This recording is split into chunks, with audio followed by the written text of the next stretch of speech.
Every financial decision you've ever made, every price you set, every job you took, every time you said yes or said no to money was driven by exactly one of two emotions. Not logic, not the spreadsheet. Two emotions. Everything else, every pro and con list, every I ran the numbers, was built afterward to make the choice sound reasonable. That's not a guess. It's the core claim of one of the most read spiritual books of the last 30 years. Conversations with God, written by Neale Donald Walsch as a dialogue he says he received, not invented. Whatever you make of where it came from, the claim inside it is precise enough to test on your own life, starting with money. So stay with me, because by the end I'll give you one question to ask before your next financial decision, and a way to actually tell which of the two emotions is driving you, instead of just guessing. Here's the problem with how most of us think we make money decisions. We picture it as logical. List the pros, list the cons, weigh them, decide.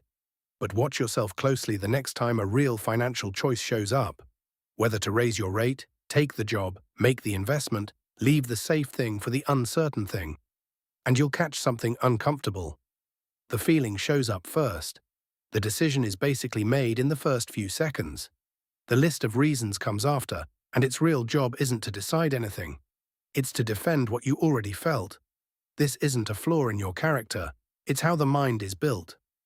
Daniel Kahneman, the psychologist who won a Nobel Prize for this exact research, described two systems running inside every one of us. One is fast, automatic, emotional. It renders a verdict in a fraction of a second before you're even aware a decision is happening. The other is slow, deliberate, logical. And it almost always shows up afterward, not to choose, but to explain a choice that's already been made. Most people live as though the second system is in charge. It rarely is. It's legal counsel for a verdict the first system already reached.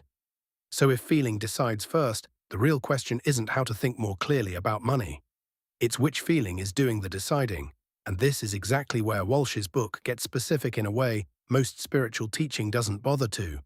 In Conversations with God, the claim is that there are only two primal emotions underneath every human thought, word, and action: love and fear.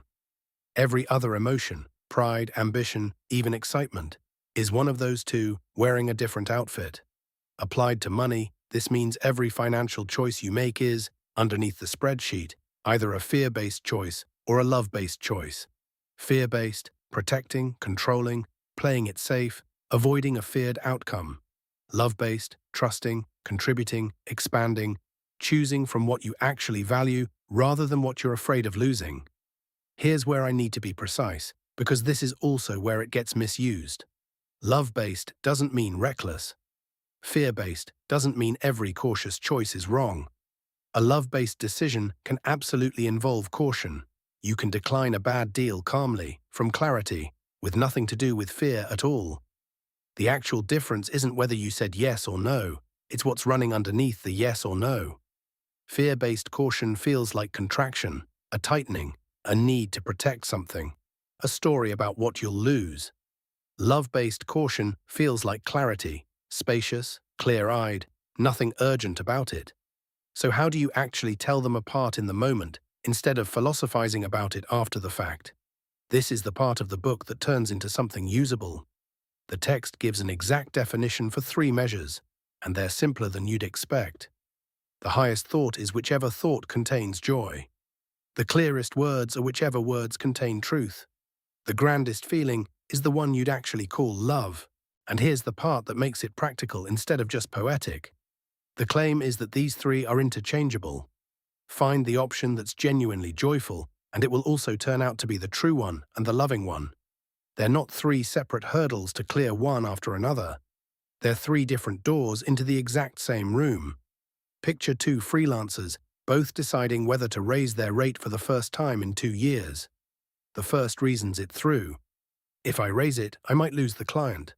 Better to wait until I'm more established. That sounds like prudence. It is actually fear, dressed in a blazer. The fear is doing the deciding, the reasoning is just its spokesperson. The second freelancer runs the actual test. Joy. Is there any real joy in quietly underpricing herself again, or is the honest answer dread? Dread. Truth is maybe a small increase, the true statement, or is the true one a specific number she's been avoiding saying out loud for 2 years? The specific number. Love. Does keeping the old rate feel like love toward her own time and skill, or does it feel like apologizing for them? It doesn't feel like love at all. All three doors open onto the same answer, same client, same market. Two completely different decisions because two completely different things were doing the choosing underneath the reasoning. It doesn't always land on the bold-looking option, and that's worth a second example because otherwise this starts to sound like a fancy way of saying, always take the risk. Someone is deciding between two job offers, one at an established company, steady, modestly paid, the other at a startup, higher upside, real uncertainty. Run the test honestly. Joy. Underneath the excitement about the startup, is there real joy or mostly adrenaline tangled up with a need to prove an old boss wrong? Mostly the second one. Truth, is I'm just being responsible the true description of the steady job's pull, or is the truer sentence I'm terrified of uncertainty? Here, when they actually check, the first one holds up. It isn't a cover story. Love is staying at the steady job, examined honestly, an act of self-abandonment, or a genuine, clear-eyed choice to build security while creating something else on the side. It's the second one, no contraction anywhere in it. They take the safe option. But for the first time, from clarity instead of from timidity. The test isn't rigged to always reward the scarier choice. It's rigged to show you which feeling was actually steering, regardless of which option it turns out to favor. Some decisions won't sort cleanly into one box on the first attempt, and that's normal, not a failure of the method. If you genuinely can't tell which is which, there's a simple secondary test. Sit with the decision a little longer and notice which feeling gets louder the longer you stay with it, not quieter. Fear tends to get louder under pressure. It needs you to decide quickly before you look at it too closely. Clarity tends to get quieter and steadier the longer you sit with it, because it isn't running from anything. This also explains something that confuses a lot of people about money and spirituality. Why two people can say the exact same affirmation, take the exact same action, and get different results. It was never about the words or the action. It's about which of the two root emotions was actually steering while the words were being said. One more clarification, because it matters. This isn't about forcing yourself to always pick the bigger, scarier option and calling that love. That's just fear wearing a different costume, the fear of looking small, of being seen as timid. The test isn't which choice is bolder, it's which choice am I making from contraction and which am I making from clarity. Sometimes those line up with the bold option. Sometimes the bold-looking option is actually fear in disguise, taking a risk to prove something to people who are never watching that closely in the first place. Here's how to actually run this, starting with your very next money decision. Step 1. The next time a financial decision shows up, a price, a job offer, a purchase, an investment, a yes or a no involving money, stop before you decide. Write the decision at the top of a page, not in your head. On paper or in a notes app, but written, not just thought. Step 2. Underneath it, answer honestly in your own words. Is the option I'm leaning toward coming from fear or from love? Don't just label it, name what specifically you're afraid of or what you're actually moving toward. I'm afraid the client will say no and I'll feel rejected is a real answer. I just think it's smart usually isn't an answer at all.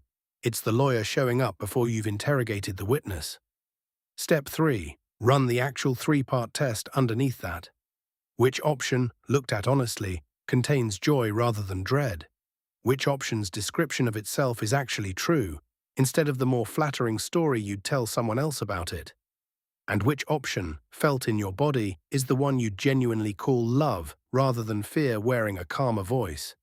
If joy, truth, and love don't point to the same answer yet, that usually means you haven't reached the true layer. Go back and find the sentence about the situation you're not yet willing to say out loud. Step 4, and this is the part that makes it real instead of theoretical. Once you've decided, say the decision out loud. Not silently in your head. Actually say it, even alone in a room. I am charging $4,000 for this. I am taking the offer. I am saying no to this deal. Out loud is what turns a private thought into a stated commitment. And it's the moment most people quietly back out of a love-based decision right before they speak it, because speaking it makes it real enough to act on.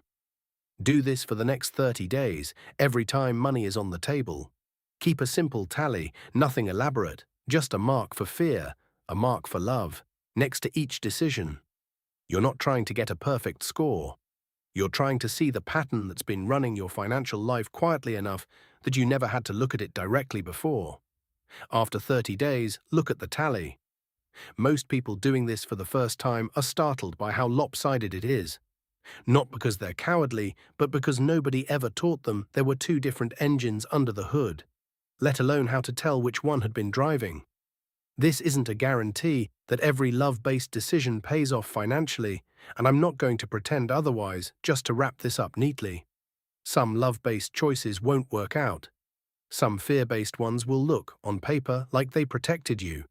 But over 30 days, across many decisions instead of one, the pattern is what changes your financial life. Not any single choice, but which engine you've trained yourself to run on by default. If you try this on your very next money decision, write one word in the comments, fear or love, for what was actually running the moment before you decided. Not the decision itself, just which one it was. And if this is a different way of thinking about money than you're used to, not about manifesting harder, but about noticing which of two forces has quietly been making your choices for you, subscribe. This channel is built on mechanisms like this one, not motivation. Until next time.